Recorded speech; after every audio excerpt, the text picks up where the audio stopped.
In today's video, I'm going to teach you how to create a new service in your items and services list, set its rate and tax, and save it.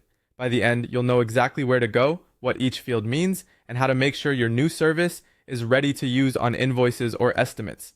First, head over to Settings. This is typically found in the upper corner of your dashboard. Click on Settings to open your configuration options. From there, look for Items and Services. This is the section where all of your products and services live. Click on Items and Services to open the list. Next, click on Create New. This button starts the setup process for something you want to sell or bill for. You'll be asked to choose whether you're adding an item or a service. If you sell physical goods, you'd pick Item. For this walkthrough, we'll choose a new service, which is perfect for things like consulting, design work, or maintenance. Now it's time to fill in the details. Start by typing the name of the service. Keep it clear and recognizable so you and your clients can identify it quickly. In the description field, briefly explain what's included. This is helpful context on invoices and helps reduce questions from clients later. Think of it as a short, professional summary.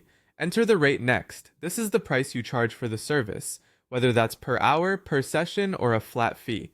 Use the rate that you want to appear by default when you add this service to a form.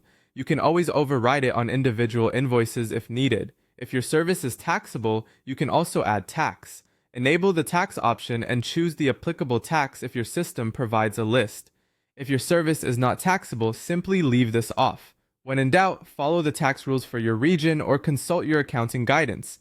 You'll also see an option to automatically add the service.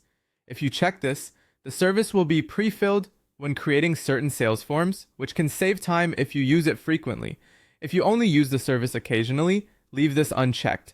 Once everything looks good, click Save. Your new service is now added to your items and services list and ready to use.